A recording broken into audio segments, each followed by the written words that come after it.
Қайырлы күн, құрметті оқушылар. Бүгін сабағымызда 8-ші сынып қазақ тілі пәнінен қазақтың киіз үйі сабағымызды бастаймыз. Бөлім адамзаттық құндылықтар және әлем мәдениеті. Сабақтың тақырыбы мен мақсаты. Тақырыбы қазақтың киіз үйі, ал мақсаты орындалатын тапсырмалар арқылы оқушылардың киіз үйі туралы білімдерін жетілдіру. Сіздердің назарларыңызға киіз үйдің суреті. Киіз үйдің бөлшектерін еске түсіреміз. Кереге, ошақ, шаңырақ. Бүгінгі сабақта пайдаланылатын сөздік. Жарықтандыр. Бөлмелерде табиғи жарықтандыру, яғни күн сәулесі түсуі тиіс. Қыш. Қыш ыдыстар денсаулыққа пайдалы. Қыш суретте берілген. Ошақ. Киіз үйдің ортасында ошақ орналасады. Қысқаша мәліметпен таныс болайық. Заманауи киіз үй. Экспо 2017 көрмесінде британдықтар бізге инновациялық киіз үйін алып келді. Дөңгелек, пішінді үй, ғарыштық позитивті толқындар мен күн нұрын дұрыс қабылдайды. Заманауи киіз үйдің кереге, уық, шаңырағы бар. Тек пластикалық есік қондырылған. Қабырғасы қыш кірпішпен қаланған. Іші киізбен қапталған. Бейне бақылау камерасы орнатылған. Бүгінде бұл елде далада өтетін тойларға киіз үй тігу сәнге айнала бастаған. Британдықтар өз киіз үйлерінде шам нарығында графит атты жаңа материалдан жасалған шам лампаларды ұсынды. Графин ұзақ жаңғарда қызбайды. 7 жыл бойы үздіксіз жанат алады. Энергия жақсы өткізіп, жылуды жоғалтпайды. Заманауи киіз үйдің артықшылығы. Қыста үйді жылытуға арналған ошақ орнатылған. Самаурынға шай қайнатып, ошаққа тамағыңды жасауға болады. Заманауи киіз үйлер барлығына қолайлы болар еді. Өткен мен бүгінгі байланыстыра отырып, туризм саласын дамытуға болады. Ақтөбеде заманауи ұлттық үлгідегі киіз үйдің тұрғызылды. Сырты оюмен өрнектелген. 2 қабатты. Бірінші қабатында жатын бөлме бар. Ал екінші қабатында ас бөлмесі, жуынатын бөлме, дәретханасы бар. Жаттығуларға көшеміз. Бірінші жаттығу.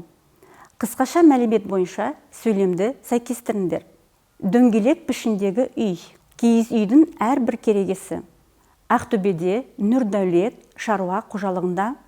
Киіз үйдің ерекшелігі. Қысы жазы тұруға ыңғайлы. Өткен мен бүгінді байланыстыра отырып.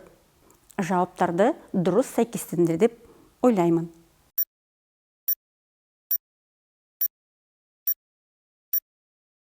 Келесі жаттығу. Қажетті сөздер арқылы көтерілетін мәселені болжа. Бірінші сөйлем. Ақтөбеде заманауи технология мен ұлттық үлгідегі тұрғызылды. Ерекшелігі ол қуат алады. Қажетті сөздер ұсынып отыр.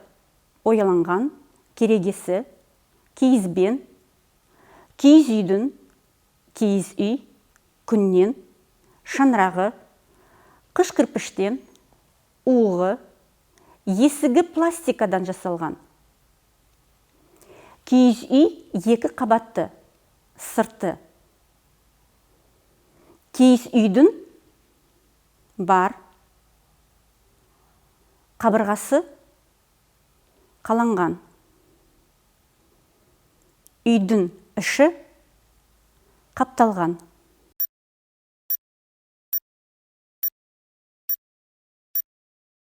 Үшінші жаттығу. Киіз үй атауларына қатысты тұрақты тіркестердің мағынасын аш. Берілген тұрақты тіркестер. Тыныш отыр, шаманды біл. Үйленді, үйін кен. Қонағың көп. Берекелі үй бол. Семіз мал. келін болып түсті, үйленген жігітті. Қарулы мықтылықты, ырыс, береке болсын, әзірленіп. Қажетті сөздерді пайдаланып, дұрыс жауаптарын сәйкестіреміз. Кереген кем болсын. Іші майы турлықтай турылып түсті. Бақандай 5 жігіт. Барымды киіп, бақанымды таятын. Түндігін түнінде болсын. Табалдырық аттады. Отау көтерді. Шаңыраққа қара.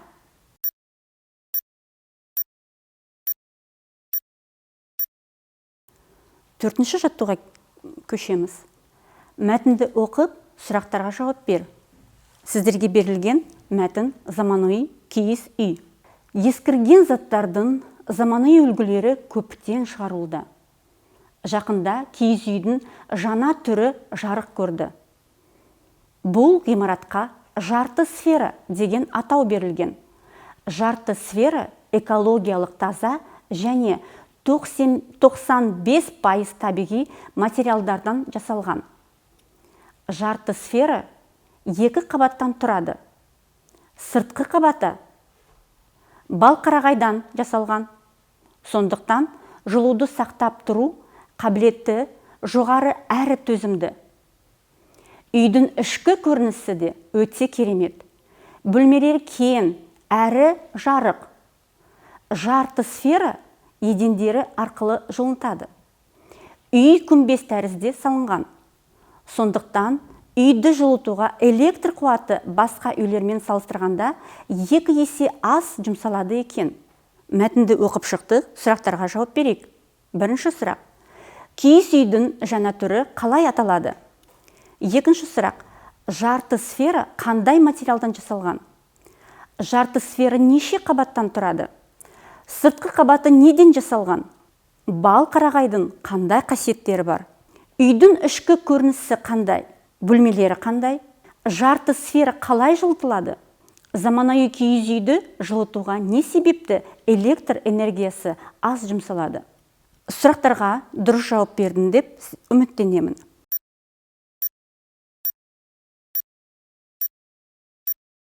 Бесінші жаттығу.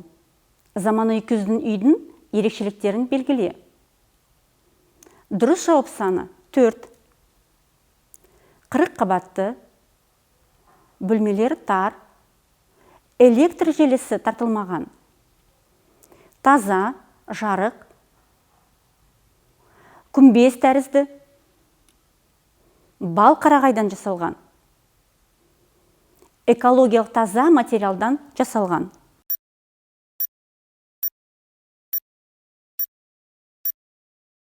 Сабағымызды жалғастырамыз. 6-шы жаттығу. Орындаймыз. Символ мен эпитет теңеулерді қолданып, менің заманауи киіз үйім тақырыбына эссе жаз. Символ бір нәрсені құбылыстар тура суреттемей, бұларға ұқсас басқа бір нәрсеге не құбылысқа құпия теріп, жасыра жарысырып, ойды да ашық айтпай, тұспалмен түсіндіру. Қажетті сөздермен пайдаланамыз. 4 тарапты, шартты белгі, береке, күн сәулесін, жылулық, күннің символы. Шаңырақ, шаңырақтың 4 күлдіреуші білдіреді. Уықтар білдіреді. Ошақ, тағы басқа.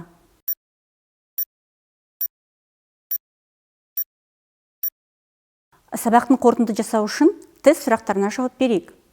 Бірінші сұрағымыз. Мәтінге қатысты тірек сөздер тап. Дұрыс жауап саны 2. Киіз үй, заманауи, жарықтандырылған, бал қарағай, жарты сфера, кен, көшіп қонуға ыңғайлы үй, дөңгелек, шаңырақ, баспана, түндік, туырлық. киіз, түскиіз, сырмақ. Мәтінге сәйкес ақпаратты таңда. Дұрыс жауап саны 2. Жарты сфера экологиялық таза және 95% табиғи материалдан жасалған. Күмбез тәрізді салынғандықтан үйді жылытуға электр қуаты көп жұмсалады. Жарты сфера жылуды ұзақ сақтап тұра алмайды. Жарты сфера 3 қабаттан тұрады. Сыртқы қабаты бал қарағайдан жасалған. 3-ші сұрағымыз. Графен шам лампочкаларын ерекшелігі неде? Дұрыс жауаптың саны 3.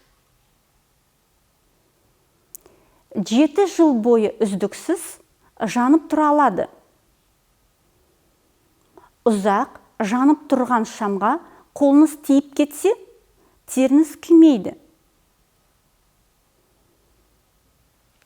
Графен энергияны өз бойымен жақсы өткізеді. Жылуды жоғалтпайды. Жыл бойы үздіксіз жанып тұра алады. Ұзақ жанып тұрған шамға қолыңыз тиіп кетсе, теріңіз күйіп қалады. 4-ші сұрағымызға көшеміз. Сөйлемді аяқта. Бал қарағайдан жасалғандықтан дұрыс жауап саны 2. Көп ағаш керек. Ауасы таза. Жылуды сақтап тұру қабілеті жоғары. Әрі төзімді. Қымбат тұрады. Көп нүктенің орнына қажетті сөзді белгіле. Жарты сфера. Арқылы жылтылады. Күн батареясы, едендері, пеш, жел энергиясы арқылы. Төбесі. Сабақ аяқталды.